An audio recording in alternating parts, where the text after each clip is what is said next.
حضرت ابراہیم علیہ السلام کی عادت یہ تھی کہ وہ مہمان کے بغیر کھانا نہیں کھایا کرتے. جب بھوک لگتی تو کسی مہمان کو ڈھونڈتے. جو کھانے ہم کھاتے ہیں ضرورت کا کھانا پیٹ بھر کے کھا لیں اور ضرورت کا پانی پیٹ بھر کے پی لیں اور ضرورت کا لباس اور ضرورت کا مکان، ان چیزوں کا حساب نہیں ہوگا. لیکن جو پرتکلف کھانے کھائے جاتے ہیں اور عالی نصب مکانات ہمارے ہیں، ضرورت سے جو زائد ہیں، یقیناً ان کا حساب ہوگا. لیکن وہ کھانا جو مہمان کے ساتھ بیٹھ کے کھایا جائے وہ پرتکلف بھی ہوگا تو اس کا حساب نہیں ہوگا. تو حضرت ابراہیم کی عادت یہ تھی کہ جب بھی کھانا ہوتا تو کسی مہمان کو ڈھونڈ لیتے. کھانا تو کھانا ہی ہے، باہر نکلتے بازار میں کوئی مہمان ملتا اس کو اپنے ساتھ لے آتے. ایک دن بھوک نے بہت تنگ کیا، اہل خانہ کو کہا کھانا تیار کرو. انہوں نے کھانا لگایا تو وہ باہر گئے تو ایک 80 سال کا بابا مل گیا، کہا آؤ کھانا کھائیں. وہ بابا آ گیا، کھانا کھانے بیٹھے تو حضرت خلیل اللہ نے کہا اللہ کے نام سے شروع کرو. اس نے کہا میں تو اللہ کو نہیں مانتا. کہا میاں تیرا میرا کیا رشتہ ہے، تجھے کھانا اللہ کے نام سے کھلا رہا ہوں. اس نے کہا روٹی کے ٹکڑے کے لیے اپنے بت کا نام نہیں چھوڑ سکتا. کھانا دینا ہے تو دو، نہیں دینا تو نہ دو.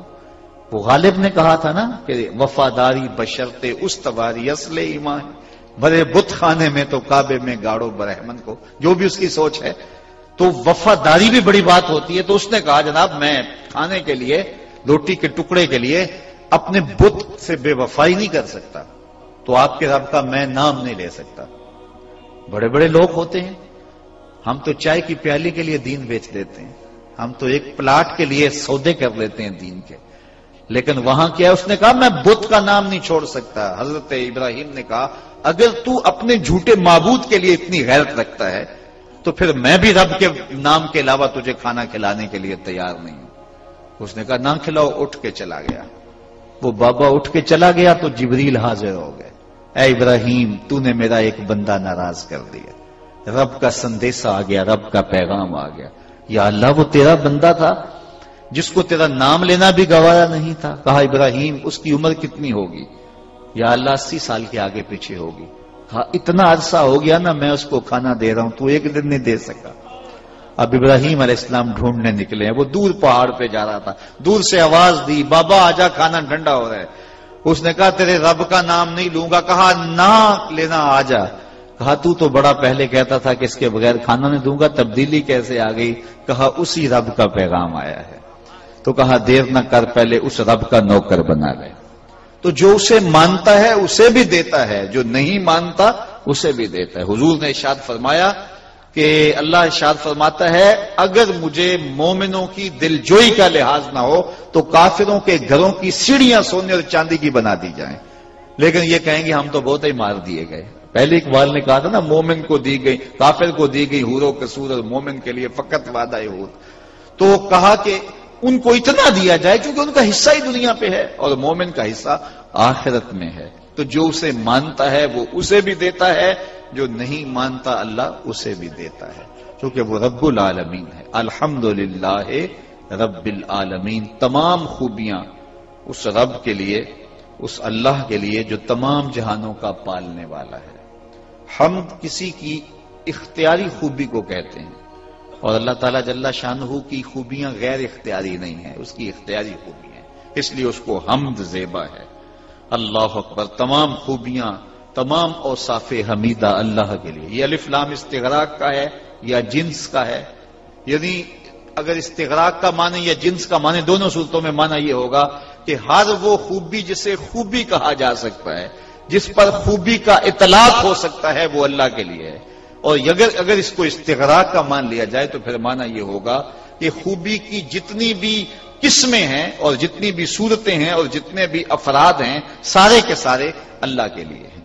یعنی ہر جنس خوبی اللہ کے لیے ہے اور ہر قسم خوبی اللہ کے لیے. وہ ڈائریکٹ خوبی اللہ کی بیان کی جائے پھر بھی اللہ کی ہے، اور اگر وہ کسی اور کی جائے تو خالق کی خوبی ہوگی تو پھر بھی وہ اللہ کی خوبی ہے. اگر کوئی خوبصورتی کا ذکر کرے اور پھولوں کو دیکھ کر کے اور ان کی لطافت کو دیکھ کر کے واہ کر اٹھے تو وہ بھی اللہ تعالیٰ کا کمال ہی ہے کہ اس نے وہ لطافت پھولوں کو عطا فرمائی ہے. اس لیے ہمیں حکم دیا گیا ہے جب پھولوں کو دیکھو تو کہو سبحان اللہ. یہ جو ہم لفظ بولتے ہیں نا، ان لفظوں کے پیچھے کوئی فلسفہ ہوتا ہے، ایسے نہیں منہ میں جو آ گیا کہہ دیا. جب پہاڑ کو دیکھو تو کہو اللہ اکبر، سمندر کو دیکھو تو کہو اللہ اکبر، اور پھول کو دیکھو تو کہو سبحان اللہ. کیوں؟ اس لیے کہ جب پھول کو دیکھا تو اس کی لطافت اور اس کی خوبصورتی اترنے لگی تو کہیں دل الجھ نہ جائے کہ یہ کتنا خوبصورت ہے. کہا اب بولو سبحان اللہ، یہ نہیں میرا رب کتنا سونا ہے جس نے اس کو پیدا کیا. تو وہاں سبحان اللہ کہنے کا حکم ہے. اور پہاڑ کو دیکھا تو اس کی ہیبت ذہن میں بیٹھنے لگی. اتنا بڑا سمندر کو دیکھا تو تا حد نظر پھیلا ہوا جہاں نظر آیا تو دل میں ہیبت بیٹھنے لگی. اتنا بڑا. کہا اب بول اللہ اکبر، میرا اللہ سب سے بڑا ہے. تو پہاڑ کو دیکھ کے اللہ اکبر کہنے کا حکم دیا گیا، پھول کو دیکھ کے سبحان اللہ کہنے کا حکم دیا گیا، تاکہ بندے کی نظر الجھ نہ جائے اور اپنے رب کی طرف بندہ متوجہ رہے. تو الحمدللہ تمام خوبیاں اللہ کے لیے. اللہ اکبر، یہ اس کا اس میں ذاتی، اس پہ بحث ہو چکی. رب العالمین، جو تمام جہانوں کا پالنے والا ہے. رب پروردگار کو کہتے ہیں. کسی چیز کو اس کی استعداد ذاتیہ کے مطابق درجہ بدرجہ مرتبہ کمال تک پہنچانا ربوبیت کہلاتا ہے. جو اس کی فطری استعداد ہے اس کے مطابق درجہ کمال تک پہنچانا. کبھی ایسا نہیں ہوا ایک بلی کو اتنا زیادہ دودھ پلایا گیا کہ وہ بڑھتے بڑھتے ہاتھی کی مقدار کو پہنچ گئی ہو. کبھی ایسا نہیں ہوتا. اور کبھی ایسا نہیں ہوا کہ ایک اونٹ کو غذا اور چارہ کم ملا ہو وہ چوہے جتنا رہ گیا ہو. ایسا نہیں ہوتا. کبھی ایسا نہیں ہوتا کہ ایک گلاب کے پودے کو اتنی کھاد ڈال دی گئی ہو کہ وہ بڑھتے بڑھتے برگد کے درخت جتنا ہو گیا. اور کبھی ایسا نہیں ہوا کہ برگد کا ایک درخت ہے اس کو کوئی غذا کم ملی ہو تو وہ بالکل چھوٹا سا جو ہے وہ پودا رہ گیا ہو. جو اس کی فطری استعداد ہے اس کے مطابق اس کو مرتبہ کمال تک پہنچانا یہ ربوبیت ہے. اور جو اس کی ضرورت ہے اس کے مطابق اس کو باہم پہنچانا یہ ربوبیت اور یہ رب کی شان ہے. اور ہر شے کو جو اس کی ضرورت ہے اس کو باہم وہ پہنچا رہا ہے اور یہ اس کی شان ربوبیت ہے.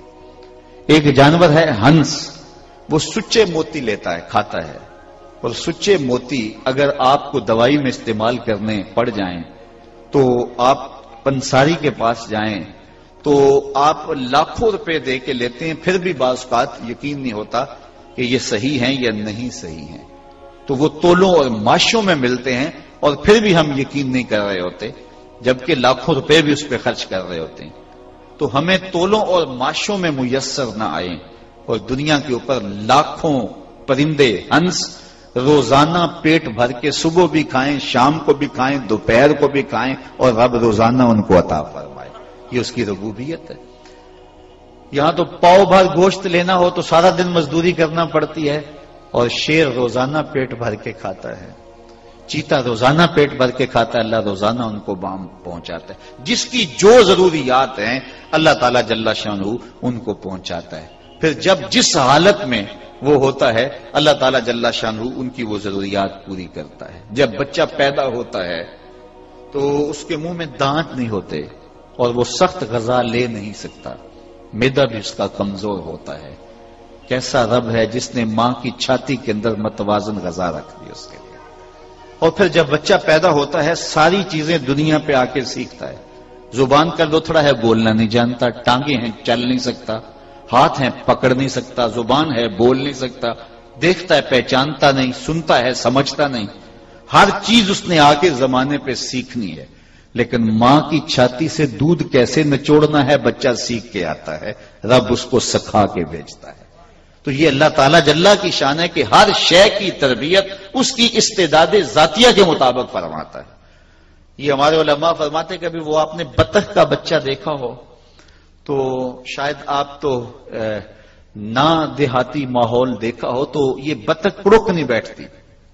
یہ مرغی کے نیچے بطخ کے انڈے ڈالنے پڑتے ہیں کیونکہ بطخ پانی کے بغیر گزر نہیں کر سکتی اور انڈوں کے اوپر توجہ دینا پڑتی ہے. 21 دن تک مرغی سارے کام چھوڑ کے ان انڈوں پر اپنے سینے کی حرارت مبذول کرتی ہے اور 21 دنوں کے بعد ان مردہ انڈوں میں زندگی کے آثار پیدا ہو جاتے ہیں. یہاں ایک ضمنی بات کروں گا، اگر ایک مرغی مردہ انڈوں پہ اپنے سینے کی توجہ مبذول کرے تو 21 دنوں کے بعد اللہ ان مردہ انڈوں میں زندگی پیدا کر دیتا ہے